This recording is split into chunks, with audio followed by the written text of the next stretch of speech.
प्रेम जी, आपको लग रहा है कि ये ठीक है बिल्कुल, और ये मास्टर स्ट्रोक जिस तरह से ये यहाँ पर अजीज जी ने कहा कि स्वागत करना चाहिए और जैसे पूरा विपक्ष जो है उसको मास्टर स्ट्रोक बता रहा है, आपको लग रहा है कि वाकई ये मास्टर स्ट्रोक है? और क्यों जरूरत पड़ रही है फिर उस जाति के जहर की फिर 33 साल पीछे जाने की, क्या जरूरत है? हिमानी जी, सच्चाई को हमें स्वीकार करते हुए बात करनी चाहिए।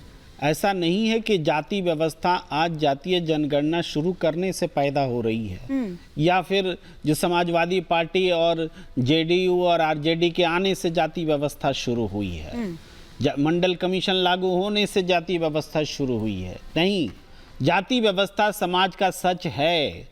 आज भी कोई पार्टी ऐसी नहीं है जो अपनी जाति की, जो जाति आधार पर मंत्रियों की संख्या बता करके राजनीति नहीं करती है, उम्मीदवारों के नाम तय नहीं करती जाति के आधार पर, सब है। दूसरी तरफ इसकी आवश्यकता क्यों है, इस पर मैं बहुत संक्षेप में बोलता हूं। देखिए, आरक्षण दिए गए मंडल कमीशन में, रिप्रेजेंटेटिव में आरक्षण के लिए, रिप्रेजेंटेशन में अभी महिला आरक्षण का भी बिल पास हुआ।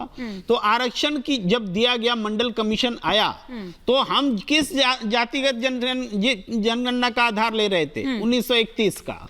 उस आधार पर आरक्षण दे रहे थे।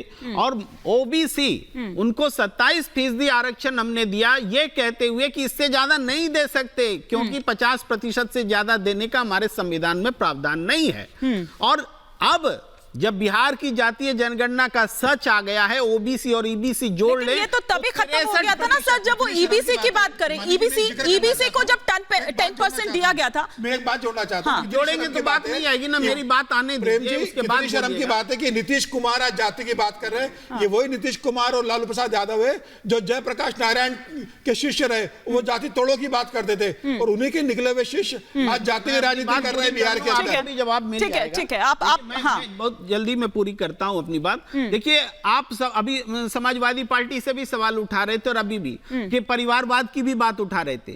जब ये व्यवस्था जातीय जनगणना के हिसाब से, अगर ओबीसी के आरक्षण की बात करें, मंडल से कमीशन लागू होने के बाद ओबीसी को जो आरक्षण दिया गया, आज तक अत्याचार हो रहा है कि आबादी है 63% और मिल रहा है 27%। और आप परिवारवाद के खिलाफ आरोप लगा सकते हैं। जब ये व्यवस्था लागू कीजिए, लागू किए बगैर, लागू होगा तो उसी ओबीसी के दूसरे वर्ग भी बोलेंगे कि हम भी इसमें शामिल होंगे। लेकिन इसका विरोध करने के लिए आप परिवारवाद का उदाहरण मत दीजिए, आप समर्थन कीजिए, बोलिए कि हाँ, ओबीसी के साथ अन्याय हुआ है और इस अन्याय को दूर करना चाहिए। परिवारवाद भी नहीं चलेगा। देश ने ओबीसी प्रधानमंत्री बनाया, मोदी सरकार में 29 ओबीसी मंत्री है। ठीक है, मैं एक बार राकेश जी का एक रिएक्शन यहाँ पर ले लेती हूँ। राकेश जी तब तक आवाज नहीं जा रही थी, लेकिन राकेश जी, यहाँ पर बात हो रही है अब आप लोगों की। अब आप क्या कीजिएगा? क्या आप इसके साथ हैं कि खिलाफ हैं?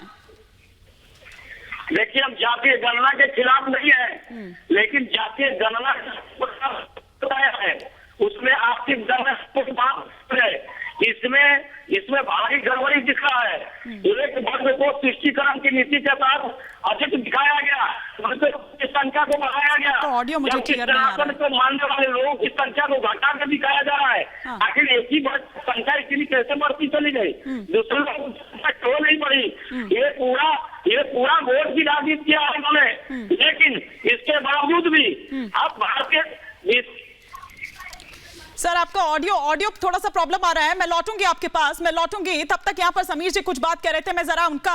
समीर जी, क्या लग रहा है कि यहाँ पर, हालांकि पूछना मैं राकेश जी से चाह रही थी कि ये अब एप्रोप्रिएट समय है रोहिणी कमीशन की रिपोर्ट लाने का, उसको उजागर करने का, अब लग रहा है यहाँ पर यही काट होगी? बिल्कुल, और ओबीसी को सबको आरक्षण मिले, सबको सुविधा मिले, छोटी जातियां जो लाभ नहीं ले पा रही थी उसकी जांच के लिए और रोहिणी कमीशन का गठन किया था प्रधानमंत्री मोदी ने। वो रोहिणी कमीशन ने अपनी रिपोर्ट राष्ट्रपति को सौंप दी है। मुझे ऐसा लग रहा है कि भारतीय जनता पार्टी या केंद्र सरकार आने वाले दिनों में सदन में, हो सकता है शीतकालीन सत्र में, संसद के पटल पर उस रोहिणी रिपोर्ट को रख सकते हैं। और मुझे ऐसा लगता है वो रिपोर्ट इसलिए बनाई गई थी कि जातिगत जनगणना के नाम के जो कुछ जातियां हैं जो पूरा लाभ ले रही है क्रीमी लेयर बनकर, वो नौकरी में भी लाभ लेती है, वो राजनीतिक रूप से सशक्त होती है, सामाजिक रूप से भी पूरा लाभ ले रही है, और बाकी जो पिछड़ी जातियां हैं जिनकी बहुत बड़ी संख्या है, उन्हें कोई सुविधा नहीं मिल रही है। तो ये जो भेदभाव है छोटी जातियों में, उसे समाप्त करने के लिए और सबका सम्मान करने के लिए, सबका साथ सबका विकास के लिए प्रधानमंत्री मोदी ने रोहिणी आयोग का गठन गठन किया था।